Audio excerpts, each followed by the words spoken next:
At Fordham College in the Bronx, my closest friend was Billy Pryor. He and I had also gone to Regis High School, which is represented in the audience today. We had gone to Regis High School together, where Billy was the star of the drama, and in his senior year, he played Hamlet. I wasn't yet involved with theater, and for some reason, I failed to see the show, an absence that in no way prevents me from harboring a vibrant memory of my friend's Hamlet. I remember the look and feel of the theater at Regis. I know the words of the play. I remember Billy's dry humor as well as the aura of some secret that clung to him. I've looked at pictures of the production in the Regis yearbook. I was subsequently to act with him in college productions, and I can easily in my mind hear to be or not to be in Billy's intonations, all of which maneuvered me into constructing a memory of something I never experienced, never witnessed. Indeed, I remember Billy's Hamlet more clearly than any performance of his at which I actually was present. This prosthetic memory has two qualities that memographers of different stripes would find intriguing.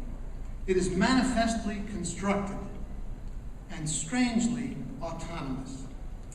I think the character in dramatic literature most vividly embodying these qualities is the mysterious Anna in Harold Pinter's Old Times. I'm going to put into play with Pinter the neurobiologist Gerald Edelman, who published an important book on consciousness and memory 16 years after the premiere of Pinter's play. In Neural Darwinism, Edelman suggests that cerebral activities, such as the categorizing of perceptions, are determined by a mechanism he calls neuronal group selection.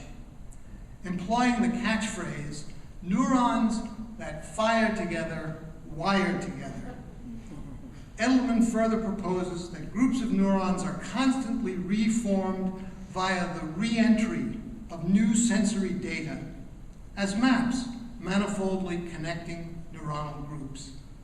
So our brain is mapped and remapped by new sensory data that we take in. The strongest neuronal groups drive evolutionary success, and memory can be defined as an enhanced ability to recognize and categorize objects in classes seen before.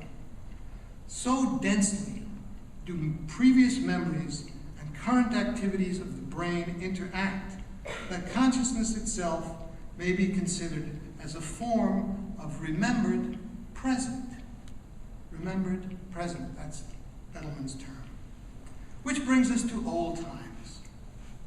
Though it features a labyrinthine story, the plot of Old Times is beguilingly simple.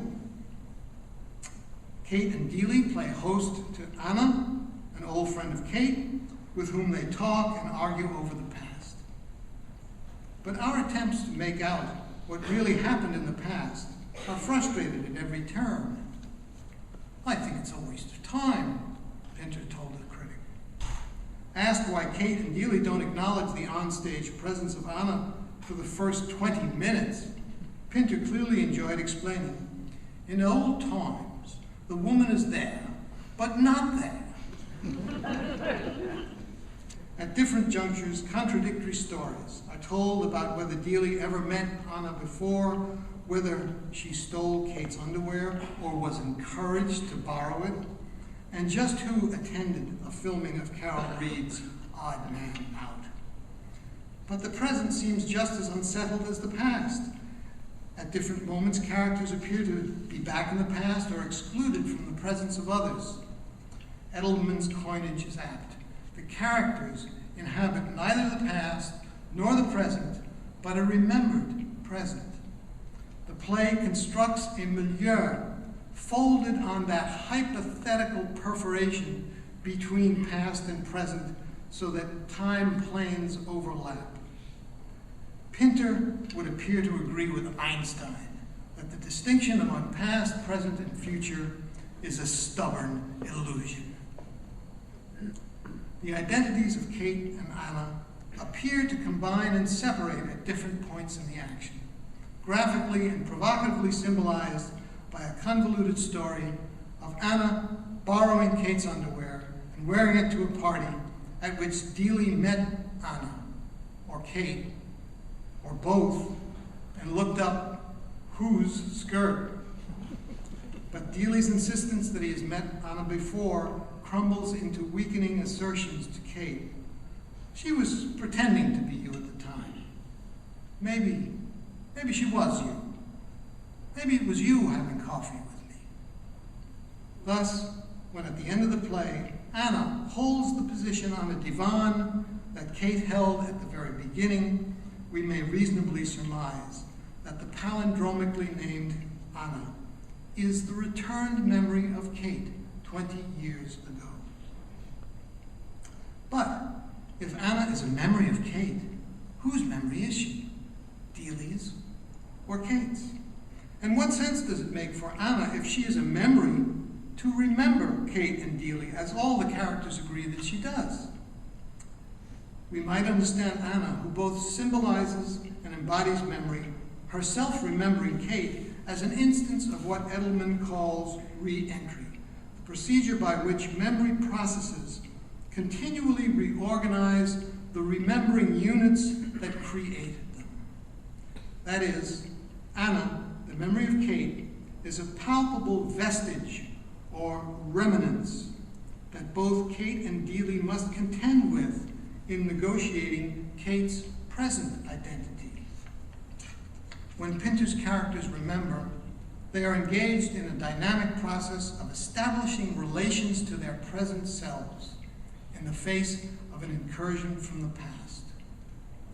I wonder whether I constructed the memory of Billy Pryor's Hamlet to compensate for his absence. He died an early victim of the AIDS epidemic. But I also wonder whether, like Anna, at some point the memory exerted its autonomy, no longer strictly mine, but an incursion from the past with which I still have to negotiate. What I'm saying is that we all agree we have memories, but we don't realize how often memories have us.